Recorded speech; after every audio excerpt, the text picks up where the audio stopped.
Wow. Folks, welcome, hello, good morning to Coffee Break. And we are joined by none other than Santa Claus. Amazing. Wow, amazing. What an introduction. I'm Spencer Campbell. This is Coffee Break. It's a once a week hangout I have with my good friends in the indie RPG design space. It's just a chance for me to hang out, catch up with my friends, not like an interview show. We're drinking a cup of coffee or whatever it is we want and hanging out with folks. And today I'm joined by a good friend of mine, Santa Claus, aka Jeremy Gage. Welcome, Jeremy. Oh, the goodest boy. Uh, this is amazing. Jeremy, for folks who might not be familiar with you, can you give yourself a brief introduction? Yeah, hello everyone. You can find me at Jeremy Gage on Twitter.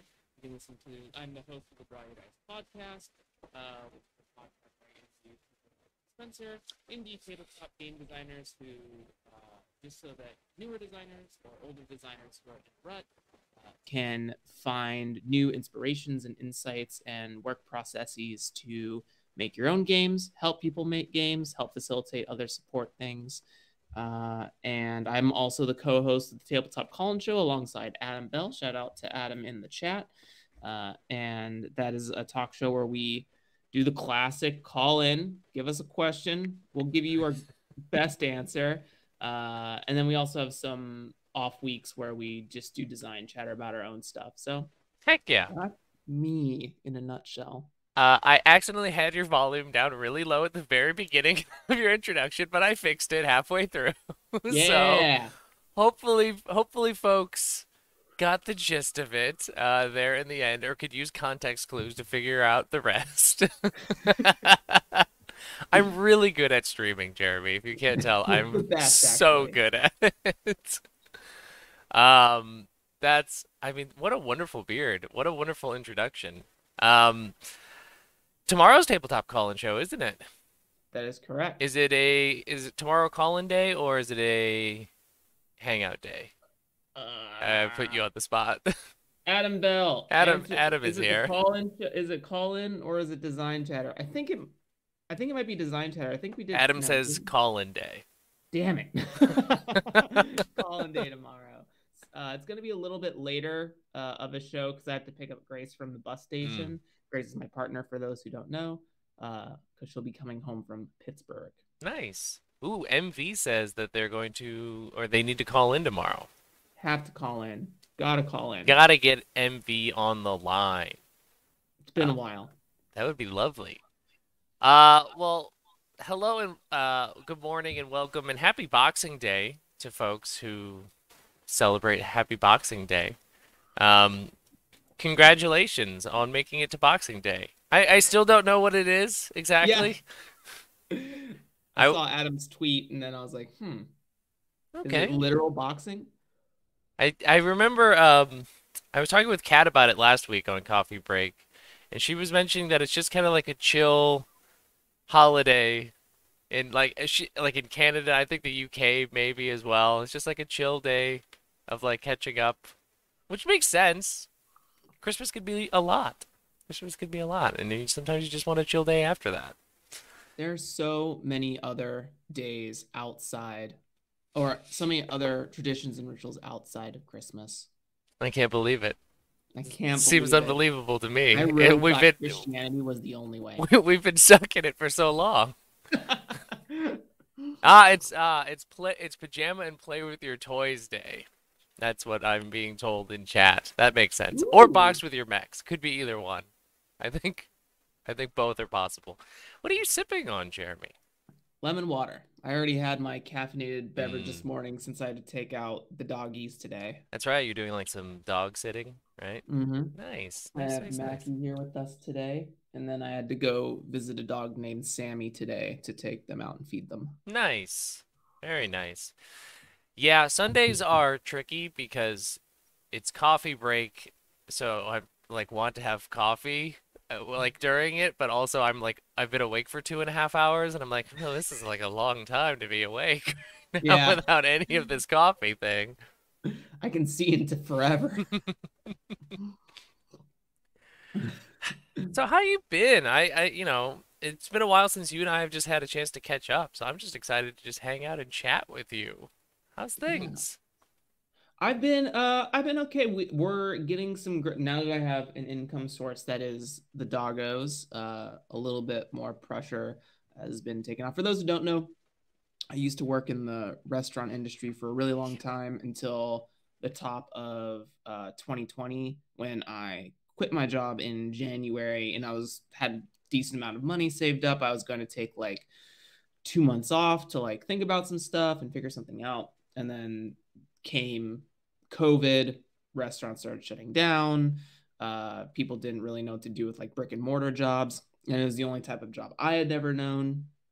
And so that kind of like we rode that until August. Obviously, anyone else in America knows the timeline of the COVIDs, but Mm. at least the lockdown COVIDs. But long story short, I just didn't have like an attractive resume for any other position. It was strictly only for restaurant related stuff, which goes to show people restaurant job is not lateral in a lot of cases. It's not lateral. It's very much you're sinking into that class and you're min maxing as hard as This is your possible. thing. And so been trying to move into game design, started the podcast. So to bring it to the current, it's been good. Now that some income is coming, I'm able to like focus on my game. I'm writing other supplements for a couple other projects. Um, Doing the tabletop call-in show has been really cool, and I have some really cool stuff, Weaselly things planned for Ooh, like Weasley February. things. Yeah, Weaselly things. We for folks who don't know, like so Jeremy mentioned that he does like writing and supplements for other stuff. If you like any of the GM stuff or enemies and things like that in Nova, you have Jeremy to thank for that. Uh, I got to the point with Nova where I made the sparks and the core rules and like the concepts, and then I was like, ah, shit, this is the part that I don't like doing, which is coming up with like enemy stats and things like that. I love it. And Jeremy loves it and is very good at it. And so, if you like any of this cool tech in here about building missions, or like if you love these enemies that we've been like talking a shit ton about on the faction turn, like Caro and Zircon, Jeremy is the one that you should be thanking for all of that. It's So, not just me, it's the editorial work of Will Yopes. that's It true. is the art of Eddie York that is sending the dream sky high. So I only did this. Well, you did the skeleton, so I just added some meat to the bones. That's right. It was a hell of a team. Hell of, like what a team. What a team What a Nova team! was. Like working with you, right? Like having the like all the GM toolkit stuff. Eddie with like early art. I still talk about how Eddie's one of my favorite artists to ever work with, just because of how like fun and iterative and like like cyclical we were, rather than like one direction where it's like me telling him what to do. It was like, no, let's riff off of one another, and it was Mhm. awesome. And then Jam just being like, oh yeah, and I'm gonna produce gold. I'm just Yeah.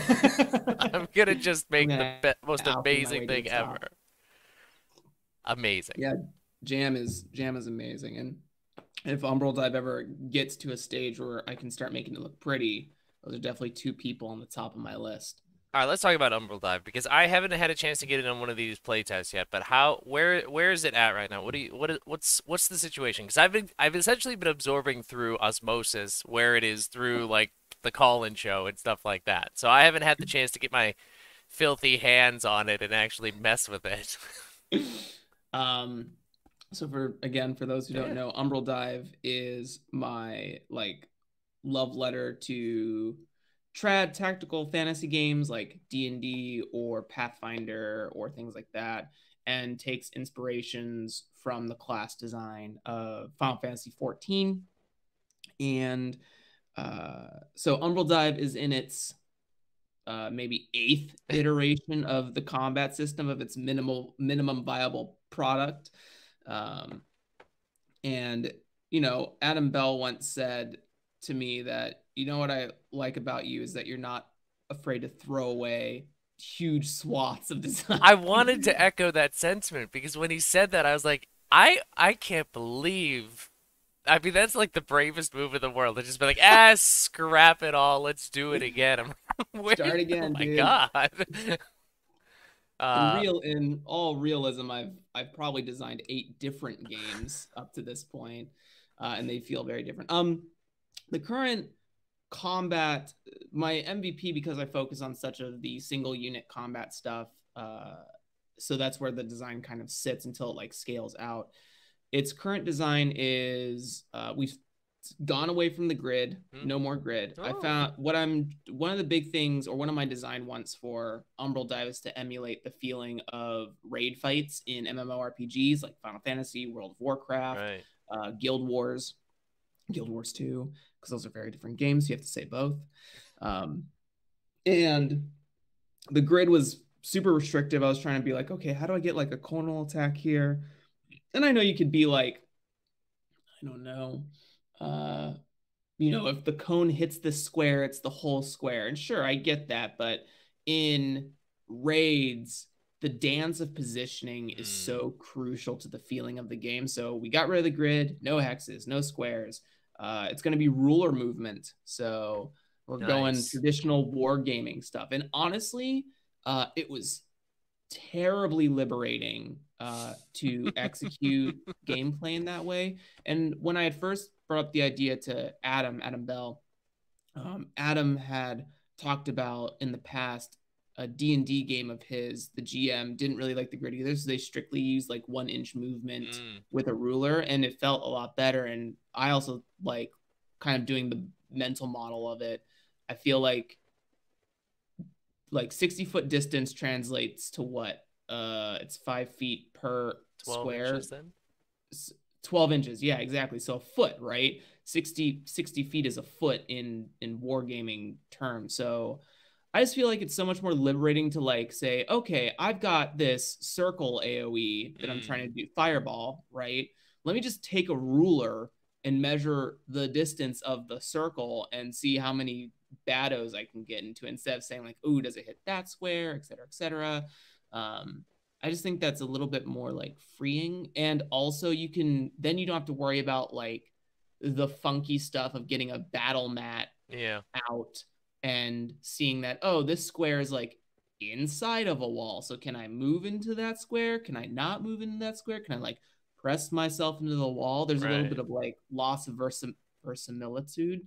Verisimilitude. Yeah. Yeah. Whatever Uh, that word is, yeah, whatever that strong V word is. it's Sunday Um, morning. Leave us alone. yeah. So yeah, first bit of Umbral Dive, no grid. Thoughts? I love it. And also thank you for throwing thoughts back at me. I, Yeah. you're a good host. Uh,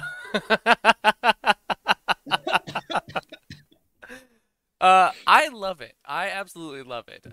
Because so before I got into role-playing games, I was really into board games, but also into war games. So I played a lot of those like tabletop skirmisher war game sort of things, and like a million different ones. And there were some that had like gridded maps and stuff, and then some that were just like you're measuring it out, and you've got like little plastic circles to show area of effect, blast radiuses and stuff like that. And those were always infinitely more interesting to me and more engaging.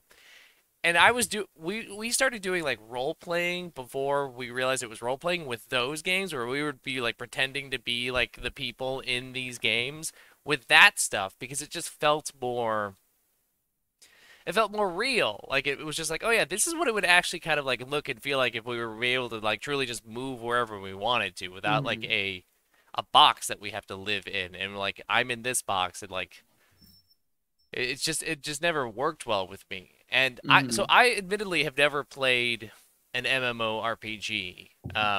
I've like done like the first couple of levels of a couple of them, but so I've never gotten to the point where I've raided. But I've talked to you a number of times, and I have a general sense of how a raid feels, and I feel like you will have such a better time capturing that with that free flow space of being able to kind of just move around and measure things with rulers and use like little templates and stuff like that, as opposed to trying to make it fit into the box of a grid. I love it. I'm all for it. My question to you is, so is the GM is it GM'd then? Like, is the GM the raid boss, or are you gonna have like a boss AI and it's like got its own like what's that then like? Because here's my question, because I think MV is also asking it, which is have you gone full war game? I'm wondering is like where are we seeing? Is this just a and I don't shouldn't say just a war game. I'm saying like, are you making a war game right now, Jeremy, or are you making something that has some of that stuff that we maybe like see in a role playing game? Like, what's your thought there? Yeah, I think what's nice is that that ties into the second thing I was going to bring was another thing that I found frustrating when trying to translate traditional models is turn order. Mm, Um, having to give an example of a MMO fight, we're going to use kind of the first boss you fight, first trial boss you fight, Ifrit in Final Fantasy. mm, At basic, Ifrit has uh, three moves. It has an auto attack that keeps going, so it keeps putting pressure on the tank and the healers to heal up the tank. okay. But then at some point it does like a flame cone breath. That is like a pretty big area in front of it. So even if you're tanking, it would hit people behind the tank, like other melee or like closer ranged Mm, characters. So ideally, you turn the boss around and you do a tank and spank is the terminology for it. ooh, Um, so that's how you avoid that one mechanic. Another mechanic it has is called Eruption, where it targets the two furthest ranged players with very big AoE circles mm, that drop after the cast. So basically, it's like the players are dropping a bomb somewhere, and then everyone else has to avoid that. And then on top of that, the people who it's dropped on top of have to run out of that circle. So you can't like overlap each other right. by too much, or you'll take two eruptions, or the area you have to dodge is much larger. And the last one is a that I'll bring up is a mechanic where halfway through the fight, like at 50% health, Ifrit will summon an infernal nail, which has its own health, and then it'll start casting an ability called Hellfire. If that nail is not destroyed by the time Hellfire finishes casting, which is a terminology called a DPS check, Mm. it will wipe the whole raid and you'll have to Oh, start over. okay. So to talk about the GM and AI and turn order Mm, mechanics all in one thing, going one player at a time doesn't work yeah, for that model. You can't have like the barbarian go, then the ranger go, then the boss goes, initiates this style of stuff, then the wizard goes. Like, how does everyone get time to dodge or right. position or use attacks? So I am doing an interlevied pattern structure, and we're doing like Magic the Gathering style phases. So there are four phases in the combat. And this ties into your question about like, is it a GM game or is it an AI game? Um, the first phase is upkeep. We look at all the dots, hots, conditions, and we like sort of resolve all that math or whatever, hit points, whatever call you. And then the next phase is foe declaration pattern. So basically, what I've made is there's a little board that every player will have, including the GM, and it has token spaces on it. And each token space is representative of 1 second up to 6 seconds. And you can kind of think about it as building a timeline or coding a program. Hmm. So the GM or the book will show you the pattern. If this is your first time engaging with an enemy or a boss, there's a blind side to the token. So it just says the name of the attack, and you won't get any like additional data. Once the GM or the book has laid out all 6 attacks, they'll show the whole team their board. Then all the players get to plan their patterns based on the pattern of the boss. So then they get to put all their tokens down and be like, okay, this is what I want to execute this round. Then when all the players have put their tokens on the board, we then go second by second and everyone engages their actions. There's no changing of actions in between. This is how you're planning for the pattern. There's different types of tokens. you get to, there's movement tokens where you get to move a whole inch, but on every second you get to move a quarter of an inch regardless of what token you have placed. You have attack tokens, you have quick tokens, you have utility tokens that you have to spend for like defensive actions or buffs or something like that. And the players will always go first in that second, and then the boss will do its thing. And so it's this like second by second look at the game. And for the, what I have thinking so far is that for the guided or co-op version, I'll have scripts where it'll showcase this action. You'll see it like on a page instead of like on the board. It's like, this is the pattern of this attack or of this or whatever. And then everyone will have to respond appropriately. And you could like design your own. You could, I think what I would like to do in the future is if I do that style of content, that when people homebrew, there's a space for them to put their own patterns of bosses that they can put up, so people can do like challenges. It's like, hey, some person in Canada created this really cool monster and pattern. Let's see if we can co-op beat it, right? Like people's own made up trials. Right. For the GM'd version, if you don't want to follow a pattern, you'll be shown all the patterns of the boss, and each pattern will have charges. So I can only execute this pattern a number of times until all of the patterns have been used. Then I can start the cycle again. So it keeps the GM from basically when you're picking an action, you're picking a pattern. Yeah. And then you can only use that a certain amount of times until all the patterns are used. Then players will have the ability to sort of like learn the patterns, do it again. So that's to answer the GM questions, that they're interlevied turn structure. And on top of that, the GM gets to pick patterns, not specific actions. That sounds so fucking cool. God damn it, Jeremy. Like, you always bring this, like, in, like, every time I've talked with you about design stuff, you have some tech that I've, like, never even considered or never even heard of. Like, the Impulse initiative, like, thing that you talked to me about. I love it, but it was not gonna work, dude.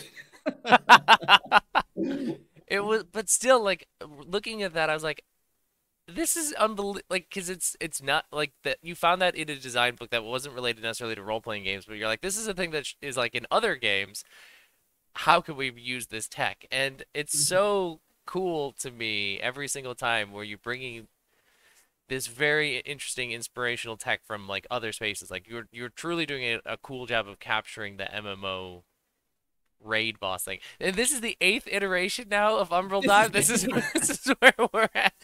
That is so cool. I had to write myself down some notes because there were there were so many interesting things that you were saying. I was like, I'm not gonna remember all this stuff. The first thing I want to talk about is like the idea of learning enemies, because I think this is the thing that you are now the second person that I have seen doing something that directly mechanically has this idea of like you are learning what an enemy can do with combat, and as you learn that, like as eventually you can see what the whole pattern is and everything, you can then start to adopt, like just like in a raid boss, like you have no fucking clue what's going on the first time, you're just gonna get your ass kicked a bunch, and then eventually like, oh, we know what to expect. And the other game that we see that in is in Souls-like games. And so like Chris Bizet with the Dice Souls core rules that just came out has rules in there about eventually you just learn how to kill this enemy. And so eventually you don't have to fight this thing anymore. You go, oh, I've killed this thing a million times. It's also killed me a million times. I murder it.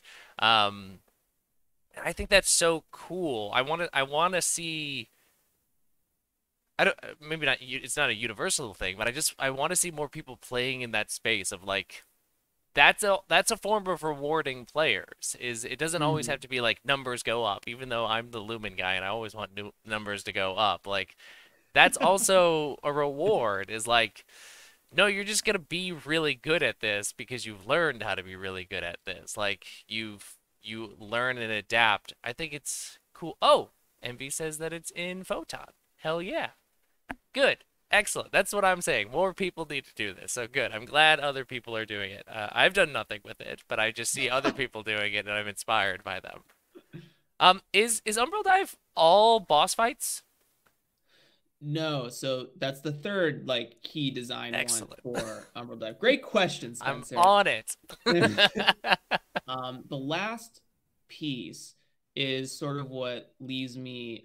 I think all three of these pieces are what I'm personally unsatisfied with the current traditional fantasy model of games. Mm, D&D, Pathfinder, Numenera is also sort of an example. They don't really use a grid, but just games like that where it's like grid based, skill lists, things like that. yeah. And so one of my design ones is to really look at the scope of outcomes over time in an adventure or a campaign. This is sort of inspired by Band of Blades a little bit, but for example, in D&D 5e, the skill system to the D20 skill system where it's pass fail, it's binary. Mm. And that's not necessarily bad. It doesn't have to be. I know it gets a bad rap sometimes. But what it's really good at is moment to moment action. So I want to pick this lock. I want to break down the door. I want to stealth my way around this corner. Things like that. Mm. What I find less satisfying is the more like nebulous skills. So you might have a good argument for like, oh, I want to persuade the merchant to give me to haggle with the merchant, right? And make Right. a persuasion check. And that's also like a fine moment to moment thing. But then the real question comes into like, oh, we want to ask the king for help. Mm. And I have to roll a perception or a persuasion or a deception check or an intimidation check or whatever my GM asks of me in that moment to have that succeed. And on a pass fail, after maybe like helping the king with like a dungeon or routing the guard or something like that, like you've done stuff for the king, but it's still down to a single roll. And right. the GM could say something like, oh, the DC is smaller because you've done all these things or blah blah blah, but Right. at the end of the day it's still down to one roll. And then you One can roll, and you're even not even sure how much the DC has been affected because it's not like it's ex- being actively like tracked by you as a player and the bruh, GM. bruh. Don't get me started on guess difficulty rolls. I don't like it. One of the few reasons I don't run one of the many reasons I don't run D&D. But so what I want to do is look at how do small outcomes weigh in on larger outcomes. Mm. So it's kind of like this trickling, maybe trickle up bucket, trickle down bucket, this hierarchical thing where like inspired by Band of Blades, you have like a major campaign goal that happens like in a month, Mm. right? And below that, you maybe have like 4 adventures, let's say, and each one takes a week. And then below that, within each adventure, there's maybe like 2 or 3 dungeons. And then below that, there's like the number of encounters that are possible in that adventure. So it's like the scaling system. Mm. And basically, what you're doing is sort of a skill challenge on a grander level, or the idea behind it is a grander level with like, oh, we succeeded in this dungeon. So that gives us a success on our adventure.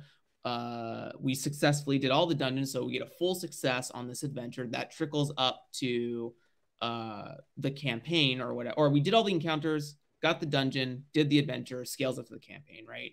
And we do this over the course of the entire campaign. And numbers are loose here. Mm. But let's say it's a D100 roll for the whole adventure, right? And every time you get a success, you bring that down by 5. So you start at 100, come down by 5. If you successfully do the whole thing, your DC comes down to like, I don't know, a 50. I'm making it up. I don't know how much and what. Someone else can do the math. But what I wanted to emulate is like, how do all these small things add up to a big thing? And then how do you hedge your bets? Now, the other reason I'm doing this is because death is not permanent in Umbral Dive, ideally. It's simulating the raid respawn, right? We couldn't beat the boss because we didn't know its pattern. Right. We weren't like strategically smart enough to sort of like play safely or play blindly. So there's a fail state for bosses, because the other thing that's a part of raiding is that all bosses have a time limit.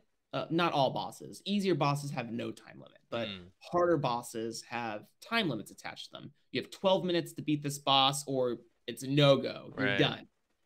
Or DPS checks. If you don't beat this mechanic in a certain amount of rounds, it's a wipe. So, for example, that Ifrit fight on normal has no time limit, but in Final Fantasy it has two other difficulties called hard and extreme. And in extreme, I believe the time limit is maybe 10 minutes or something like that. Mm, So in Umbral Dive, I would say something like, hey, you have to beat this boss in 10 rounds. right. Like you have to make sure that you're making and there's no health, there's threshold checks as like to keep DPS. So if you did, let's say 70 damage in that whole round of the pattern, that's a success. If you Mm, didn't, it's not a success. And you have to make a certain amount of successes to beat the boss, not a certain amount of HP. You just right. have to make sure you're getting to that threshold to say you're doing enough damage over the course of the fight. I That's like sort of that a like where lot. my mind is at. Um, and so it's this whole thing about like scaling up and down. I'm sorry, I lost track of the question. I love it. I don't care. My question was about is it all boss fights? But we got Okay, cool. Okay, cool. Yes, it is not all boss fights. You can easily interweave like fetch quests if you want. You could easily interweave like gauntlet Mm, encounters and just things of that nature. Like you could whatever fits inside of the adventure or dungeon scope of like think of the dungeon section of that tree as the quest mm, section. mm-hmm. And everything below that is like collect 8 apples or some shit like that. Right. Please don't do that. That's not I don't see that as a I don't fun know. quest. Adabel says tactical fetch quest. I think this could be. I think he's onto something here.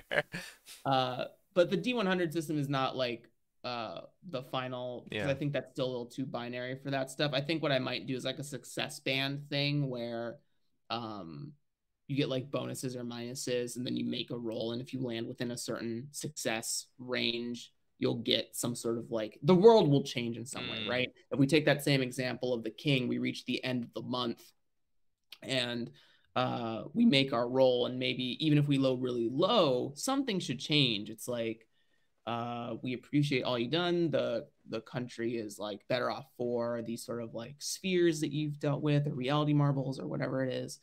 um, but I can't willingly sacrifice my limited amount of troops to go fight this mm, war that you want to do, right? right. Like they will probably be like, I don't know, you'll have cheaper prices in the town, or like they'll love you, but like they just cannot personally go fight for 5 Right. adventurers, right?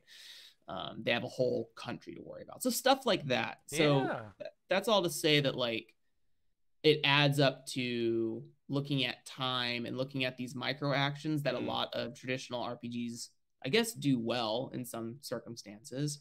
But on the bigger scope of things, like skill challenges just don't really do it for me.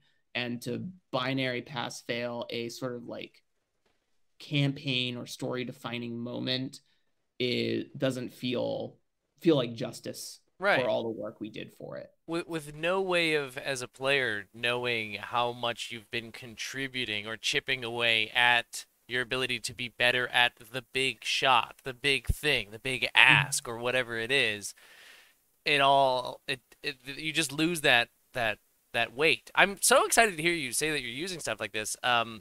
I did something similar with Drifters, Mm-hmm. where the gameplay loop of Drifters is you roll up into a town and there's a problem. Some Mm-hmm. sort of horrible, weird thing is going on in this town. And you could, if you wanted to, just go straight to the big bad or straight to the corruption and try and fight it. It's going to be miserable for you. You're going to get your ass kicked probably. And it's sort of represented by clocks. Mm-hmm. And so, like, there's the big clock, and then you go on these uh, what I call patrols, like little side quest sort of things to like slowly chip Great word. away at it. And as you're finishing those, each of them has a certain number of Yeah, buddy. segments of the big clock that they fill. So you do certain jobs to like slowly chip away, and then you can decide at any time, now's when we're gonna try and take on this thing. Like you could, in theory, just chip away until it's all gone. It's just you doing small quests the entire time in the town, or you could do a couple of them, and then you're like, okay, I think we've weakened the thing. Let's go deal with the thing now. And then you can actually see as players like, ah, we are filling in the clock. We can like like tangibly feel our progress, and like our actions mean something in the grander scheme of this, as opposed to just a bunch of isolated small things that lead to a roll out of context. So I Hmm. love it, man. I'm super into it. Yeah, it was sort of initially inspired by a smaller mechanic that I found on the internet. I think the blog is called Angry GM, and he writes about this thing called tension dice, Mm, where you always run into, especially with D&D 5e, which is I think mostly what his blog is about, though he talks about a lot of other games. that's why he's Um, angry.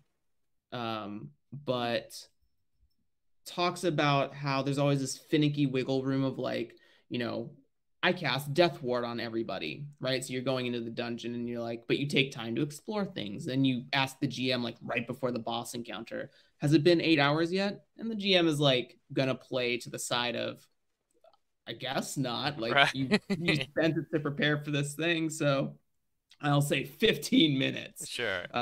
Some BS like that. So his system is that based on the uh like density of danger in the encounter Mm, determines the die size. So almost no danger, D4, heavily like guarded area or like tons of like teeming monsters, D12, right? And every time the players take an action to do something that takes time, he puts a die on the table. And that represents 10 minutes. It doesn't represent 10 minutes yet, but every time the players say, oh, I want to search the room and unlock this trap, or like we're dealing with this puzzle, or we're having this conversation, die hits the table. It goes mm, up to 6 die, representing an hour. At any point that you would add a die, you can roll the dice instead of adding a die. If you hit 6, then you have to roll a die the next time you would add a die. When you engage in the roll, that represents an hour or whatever amount of time passes for the number of dice you roll. So if you roll 6 die, that means an hour has passed now in mm, this moment. Um, Even though nothing could potentially happen, I think that it's on a 6+, something happens in the mm. dungeon on any of the die. And then you remove a die from the pool, and you can like play with the narrative of that. Like, oh, you're trying to like, you're at 4 die and you want to like break out this prison cell. I'm going to see like with these 4 die if something happens. Right. No, okay, keep going. Or yes, something happens. So I really liked that. And that's how I sort of like came to the concept of this time Mm, mechanic. And I think what's really interesting is that it's easily translatable to like the clock tech of Blades in the Dark and yeah. stuff like that, or Apocalypse World. Um, and uh, you could certainly like say, okay, instead of like ticking away on the clock or something, we can see how many ticks we get after an amount of time. Just sort of like extend the band of progress if Yeah. that's something you wanted to do in your game. Uh, that I really found fascinating. I liked that a lot, and so basically that little action board Mm, uh, has not only the seconds on it, but the token slots are also split into 10-minute increments and then 1 hour increments. And this is kind of stolen from Index Card RPG, mm. where they do turns around the table, but you can take moments, minutes, or hours to do something. And I was like, oh, that's really fascinating. So maybe then when you are exploring the dungeon, you have like certain explore skills or something like Mm. that. Every time you put one on the action board, that's 10 minutes or whatever. Gotcha. Um, and then basically what that all amounts to is again a failure state. Like if you can't explore the dungeon within this amount of time, you've burnt a day, which lessens the amount of potential successes Mm, that you have for the big campaign right. thing, right? Everyone's on a clock in the real world. Like everyone has timings for things. I have a month before I have this project due. I'm going on vacation at this time, so I have to do all this stuff, or I have to do it after or something. We have to Mm, wait out the winter before we can start stuff for spring, right? Like there are all these time facets that I think kind of get lost in the nebulous of theater of the mind yeah. abstraction. And I'd love to like find a space that is more mechanically operative of those things and can kind of scale up and down depending on what you're doing. That's sick. Pizza Guy Thought. mentions thoughts that they really love in the Charge RPG dealing with momentum. I haven't looked at the Charge RPG. I gotta look at that. It's an SRD. It's all online. It just came out recently, and Mhm. yeah, I know momentum is like a big part of it because they also mentioned like the idea of momentum and progress clocks in Ironsworn, and I know you're a big Ironsworn guy. I admittedly still know nothing about Ironsworn, so I have no idea if it's relevant to the conversation or not. But I know you're an Ironsworn uh, guy. Is there irons? Do you feel Ironsworn inspirations in some of the stuff that you're doing? Yeah, yeah, absolutely. It was a combination of like the milestone system that I really liked in how it in Ironsworn, for those who don't know, the progress system Mm. is you have 10 boxes on the progress check. They're called progress boxes. And to fill a box, you need 4 tick marks. You need like 4 lines in it, and that counts as filling the box. Mm. There are 5 different ranks of challenges from troublesome to epic. And depending on the rank of the quest or whatever in the progress track determines how many ticks you do Mm. whenever you engage in a progress move. So if a move says mark progress and you're on a troublesome quest, you fully fill 3 of the 10 boxes.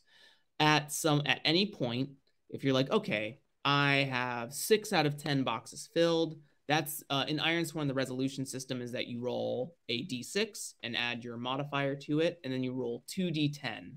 And if the two for every d10 underneath the rolled 6 is a success. Mm. So if none are rolled under the action die, that's called a miss. If one is under the action die, that is a weak hit. And then if both are under, that's a strong hit. And the system's sort of balance that you can never beat a 10 because it has to be under, not meet and under.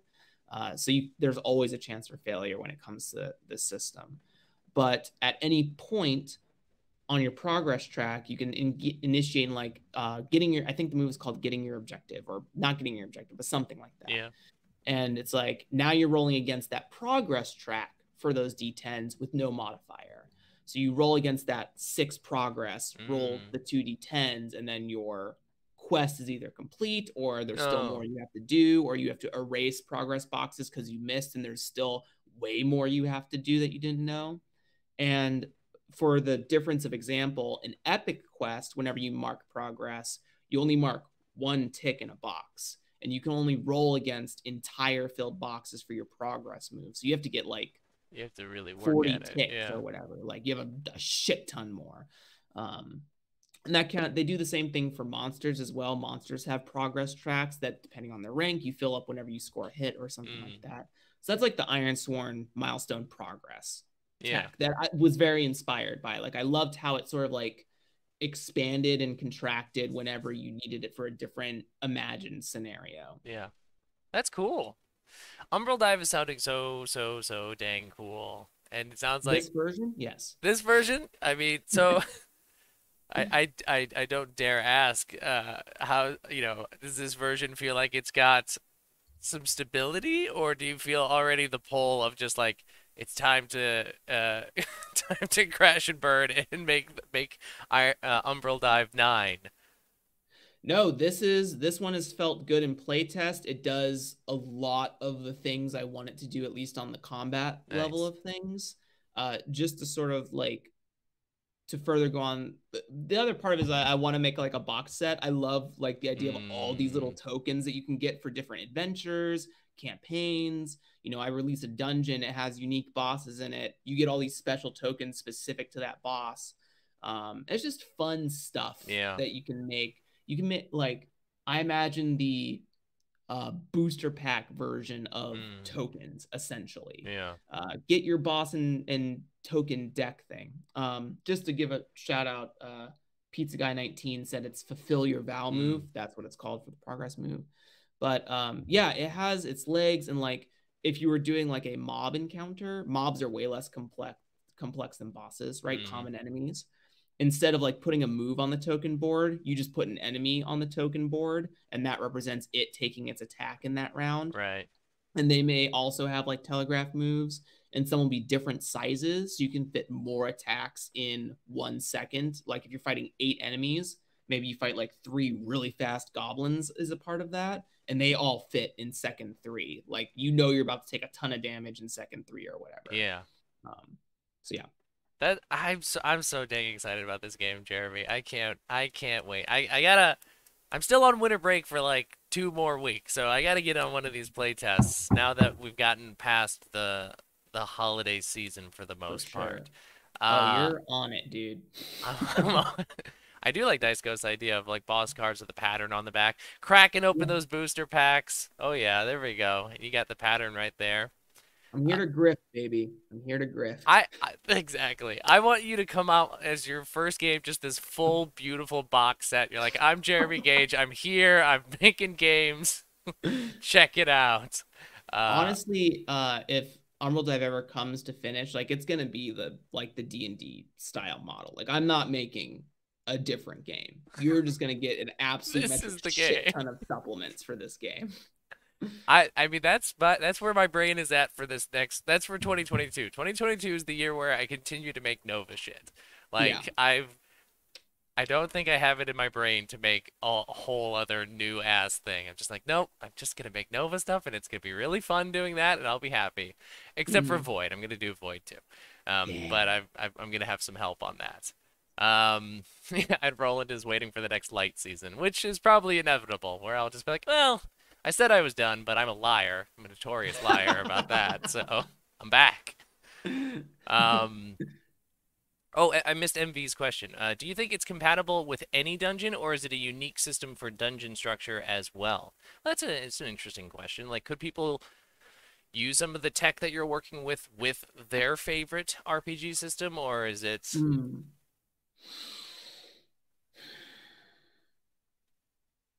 I think you could. I think that it would take a little bit of like translation game work? mechanic shenanigans, right? Like Yeah. if you were to, as a big example, if you're trying to port Umbral Dive stuff into D&D 5th edition, Mm, right? You might just, instead of like doing patterns, you might take the individual actions and look at those, um, and just adjust like the DC stuff that is so common for monster attacks, right? Like yeah. in that um in that Ifrit example, maybe whenever he does the eruption, you make a deck save Mm, instead of having to move out of it. That would represent moving out of it. Um, one thing that might not be as easy is I think what's interesting now that you propose that you and MV propose this question, I would like to see a D&D that uses this interlevied turn thing where like everyone's planning like a bunch of turns at once and then we just execute. One idea that I fiddled with is role priority. So I oh. guess a fun thing is class design for the game. So whenever you pick a class Mm, in Umbral Dive, you are picking a strategy, and then you have 3 classes within that class that are different tactic sets.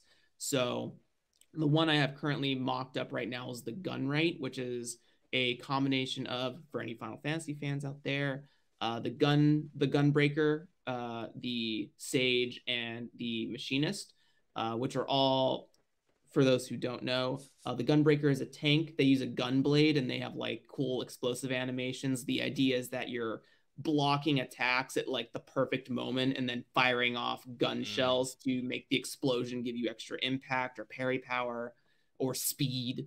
Um, the Machinist is like a sniper slash like rifle user. They have a bunch of tech and they also summon robots.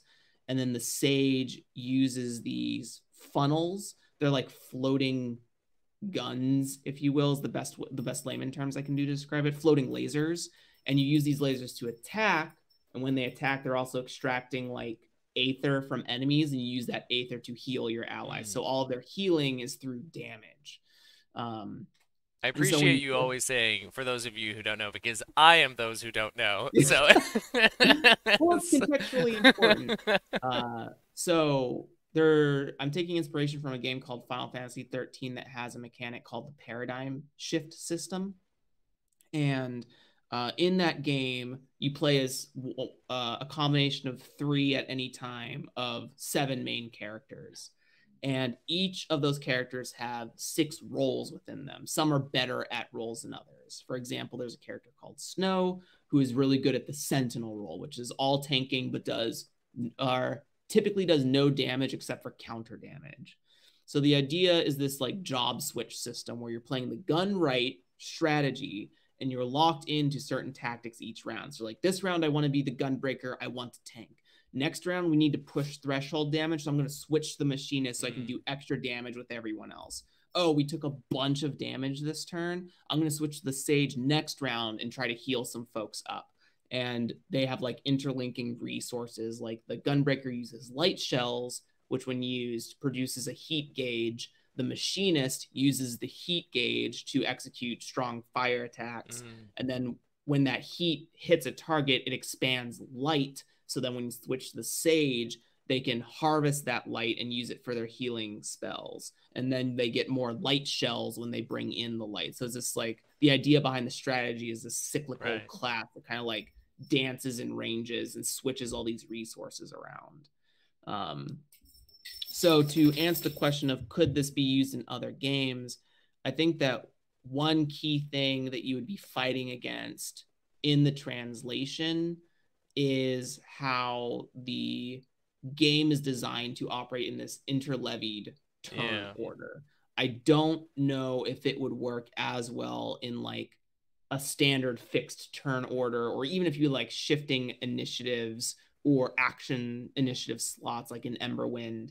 As long as one player is going one at a time, I don't think you would be able to capture the same feel. But you could probably use the time tech for anything. I think the time tech is applicable to any game.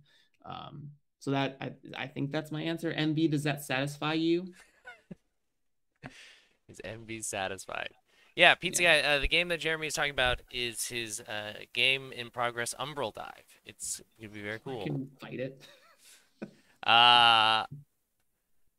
I'm just going to say, do you have cool I'm gonna look to the future here, to your box set idea. I'm thinking about what your game looks like in the end. Do you have a sense of art that you're going for here? Because I will say this. I'm just gonna throw the. Oh wait, because it's. Are you gonna do miniatures? Like if it's like or like paper tokens? I just realized like wait, my brain just broke trying to think about art here because it's a ruler system.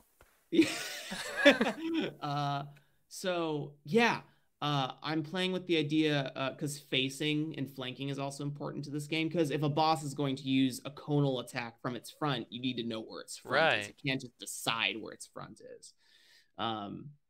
In something like that. So I'm gonna have these little. I'm thinking about wooden square tokens. Oh, neat. That like one corner has an arrow signifying this is the front, and they have like a cool like burn etching inside of them. So like it's like a little picture.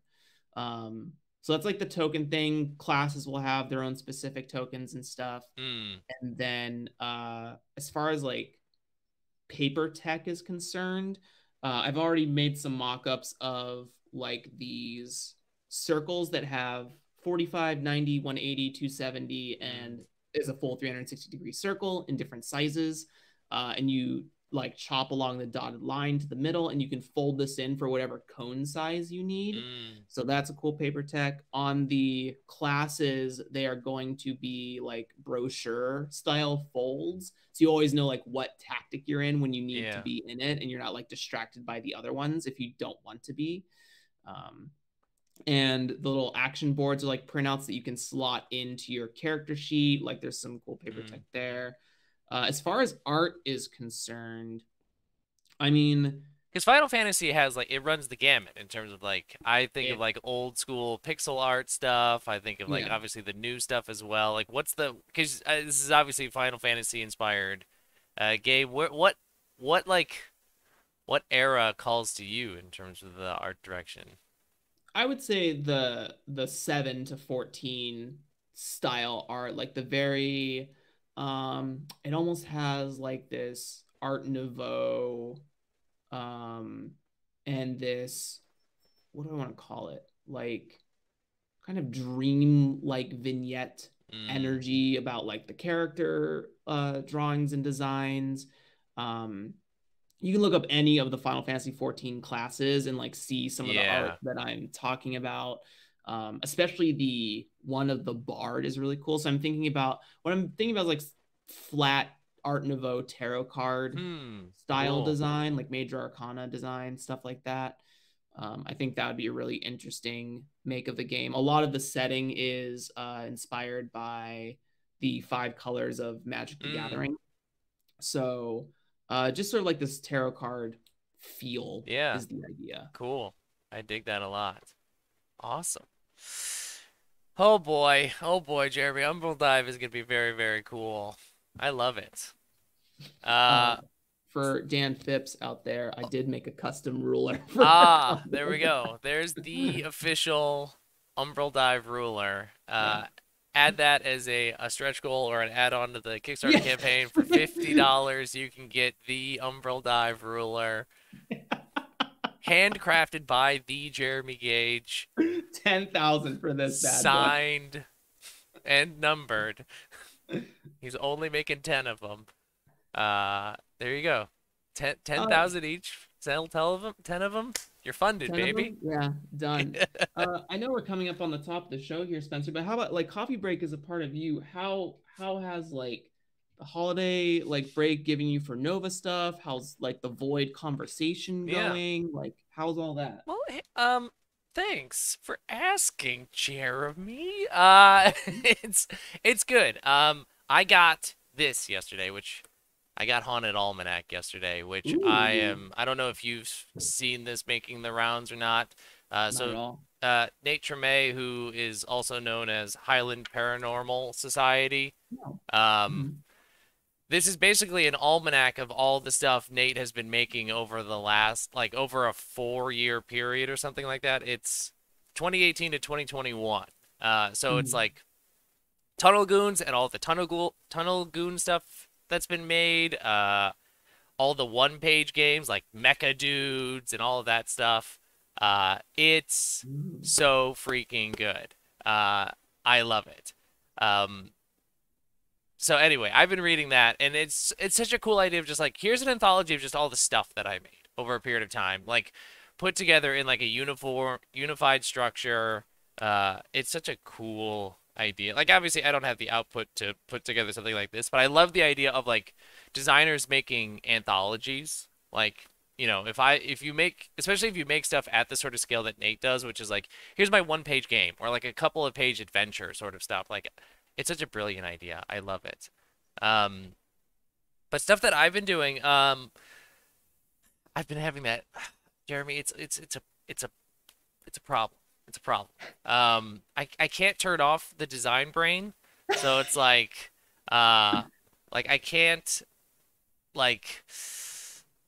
like not be thinking and wanting to do it all the time. So like the last 2 days I've been over at my parents' place, and it's been nice. But also the whole time I'm just like, yeah, but I could be, writing something right now, and I'm not writing something right now. So I wish that would be a thing that I'd like to get more under control going Mhm. forward. But it has been nice. I have been having the last week or two. Also, thank you very much, everybody who's being very kind to me about having output. Uh, um, the last 2 weeks, I've been having a lot of really good progress with the Nova faction turn. It also has gone through the multiple version sort of thing that Umbral Dive is, where it's just like it's a whole new thing, and then it's kind of like now it's moving kind of back in the direction to where it almost started, but not fully. So we're almost going full circle, but it's in a much better place. It should hopefully be like I can get a playtest going next week. I've been running play by post playtest for it, so it's not something that we need to all be actively sitting there doing at the same time. So I'm hoping to get another one of those going. That's that and like my goal of just doing Nova seasons next year. Like that's my kind of 2022 plan is just be like I'm gonna just make cool stuff for Nova.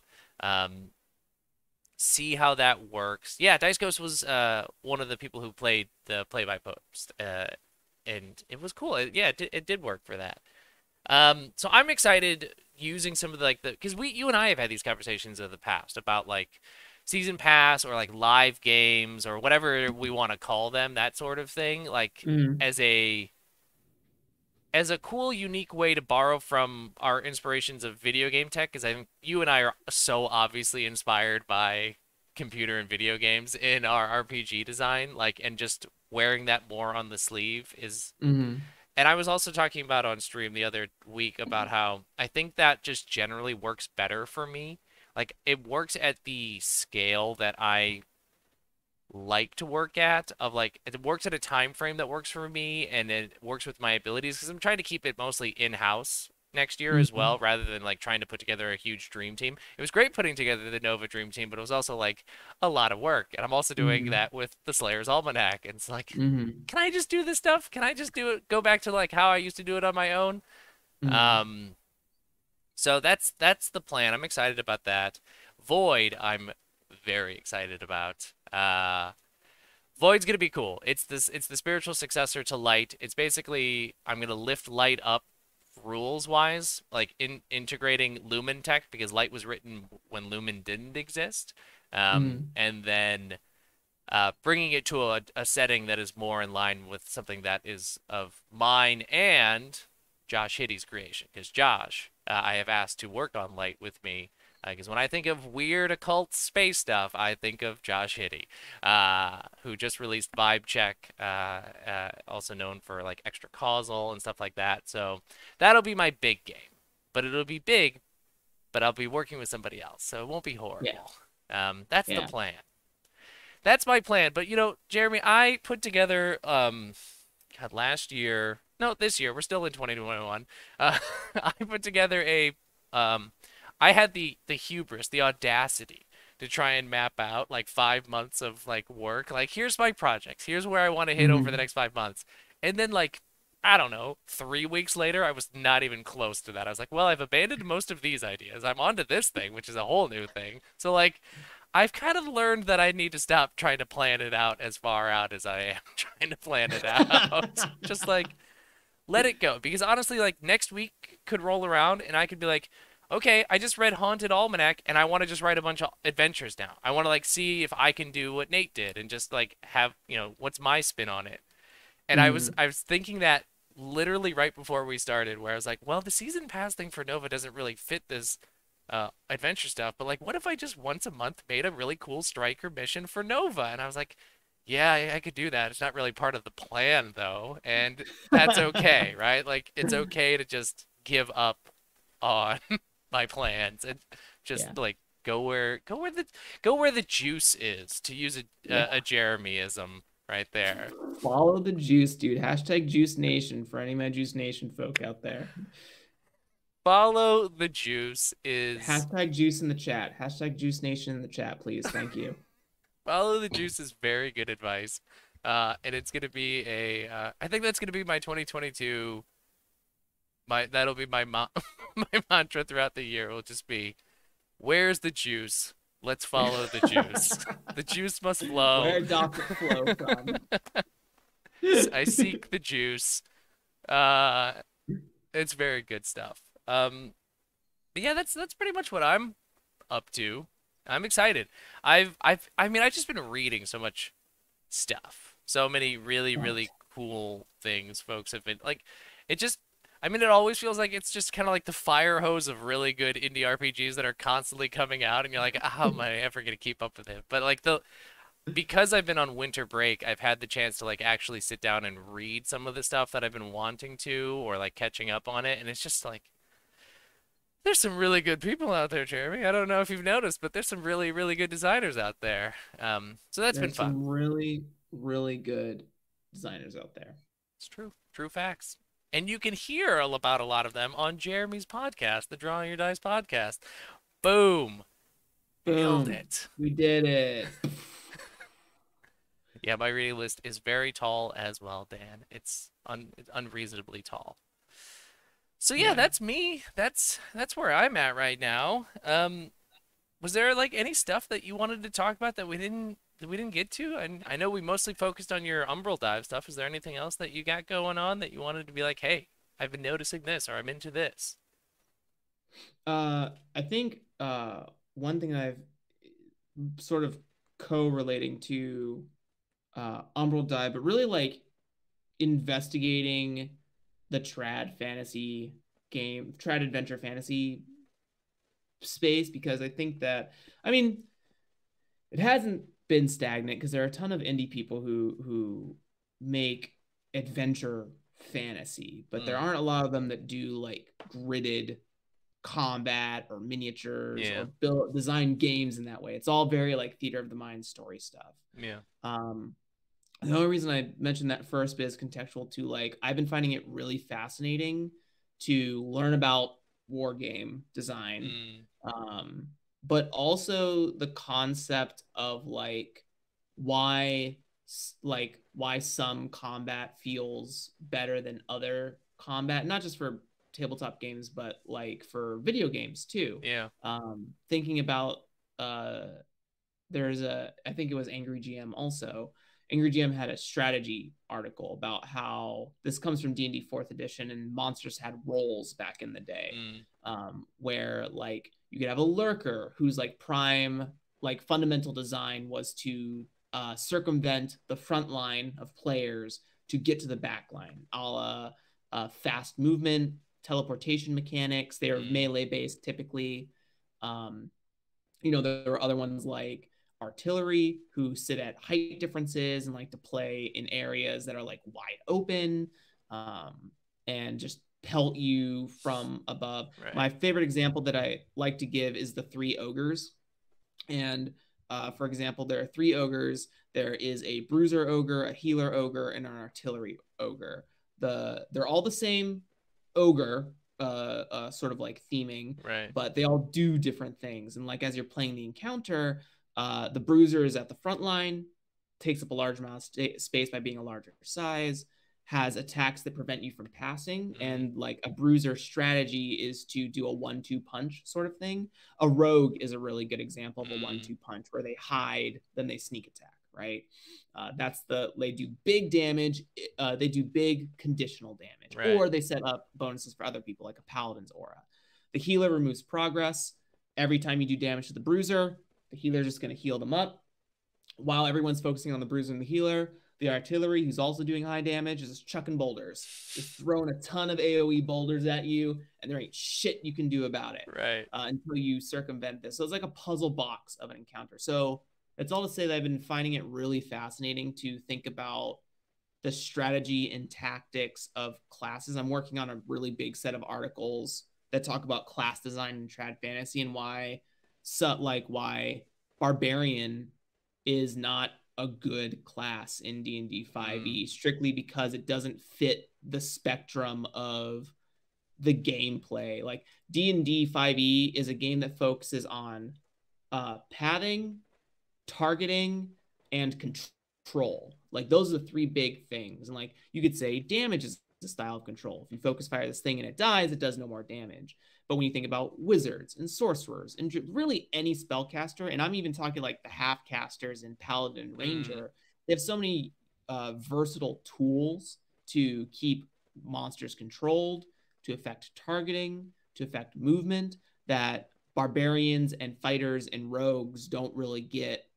Well, I guess hiding for rogues is kind of a targeting thing, but the others, like there is no tanking in D&D 5e because you can't really taunt. The only taunts that exist are like compelled duel for the paladin and the Oath the Crown paladins feature of channel divinity where everyone around it has to attack or they can't mm, move further away. But that would still be like a control thing. So like just really looking at that yeah. and thinking about what does a tactics game look like when you really think about the strategy, because D&D 5e is a tactics game, Right. but it it doesn't, not all the classes fit the right mold for that. And I think that environment doesn't really come into play. A really cool thing about D&D 4th edition is that whenever it talked about a monster role, it also talked about what kind of environment it loves to fight in. Like Yeah. that lurker example, they love to fight in areas with like secret doors or like looping paths so they can like disappear one path and Right. then come out another one,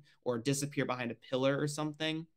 That's huge for them. So when as a GM you build that encounter, you have to take into consideration, what does this monster need to succeed? Mm. Because a monster is never going to fight you on your turf. You're always going to be fighting a monster on their turf, and they're going Right. to fight where they can survive. Right. They're gonna fight dirty. They're gonna fight. They're gonna not fight in a fair. It'll never be a fair fight. If they have their say, they would never be a I fair don't fight. believe in it. No Right. such thing as a fair fight. Exactly. Right. It just wouldn't happen.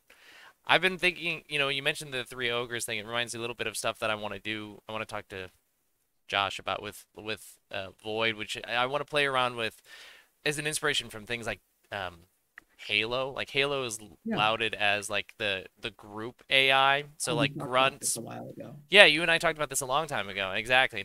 It's been like stuck in my head, and now it's like, hey, remember that talk that you had with Jeremy? It's time to apply it. Of Yeah. like, yeah, grunts on their own, not very smart. They don't do a whole lot. They just kind of like run and like run away or sacrifice themselves. Mhm. But the second an elite is around, so I'd love to bring that sort of tech to like a thing like Light or Nova or Void of like this is generally how it works with its moves. Here's some like group comp AI and stuff like that. So Mhm. that it's not necessarily giving like a role to the enemies, but it is giving a like group dynamic, like a group Yeah. comp sort of thing, is very How's cool. a grunt respond when a brute or an elite are present? Right, How do the covenant respond when the flood are present, right. right? Like how does that all play out? Yeah. It's cool stuff to me. You got cool stuff, Jeremy. You got I cool think we've stuff. established over this coffee break that you have cool stuff. You have cool stuff. Big brain. We got big brain moments here going Big on. wrinkly brain. Oh, it's so wrinkly. No smooth here. So many folds. I'm a brainologist. I've got just such a wrinkly brain. I'm a Um, brainologist. well, hell yeah, this has been, as expected, unbelievably fun and fantastic. Love. Sorry, we've grossed out Roland All right, with all our Roland. wrinkly brain talk. Um, this feels like a good stopping point. I feel like we've covered a lot of really good ground. The juice has flown. No, flowed, if you will. It has also flown. It's gone. The juice is Yeah. fleeting. It's a full evaporation cycle. Right. So we're waiting. We're waiting for it to Brain percolate into juice. the juice clouds in the sky and great. Excellent. Jeremy, let's wrap it up by having you tell the fine folks where they can find you and all your cool stuff, especially if they're like, this Umbral dive thing seems pretty neat. Give it to me. What would you tell those folks? Um, Hey, again, I'm Jeremy Gage. If you're tuning in on the back half of this, you can find me at Jeremy Gage 5 over on Twitter. I'm the host of the Draw Your Dice podcast, where we talk to indie designers like Spencer, who has been on there 2 times, soon to be a third in this coming year Yes. for sure, as well as many other alumni. You can come join the DYD server. You can find links to that in my link tree. You can find a link to that on the YouTube channel, I believe, and any of the podcast episodes, I think, also has the link tree link in it. Um, with the ton of designers. Oh no. Uh-oh. Frozen? Hello? We froze for a second. I think it was on my end. Okay, heard. You're good. Uh, but we try to do like game night things. I've been getting in Final Fantasy, so if you play Final Fantasy and want to play with me, let's fucking do it, Chief.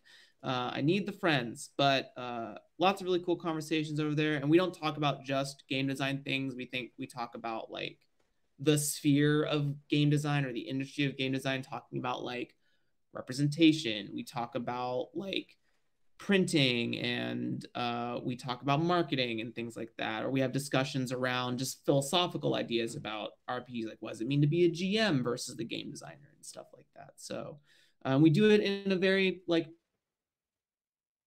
Oh no. I crack down on those who try to. No one's done it yet, but I'm ready to put on my steel toe boots. Uh, Excellent.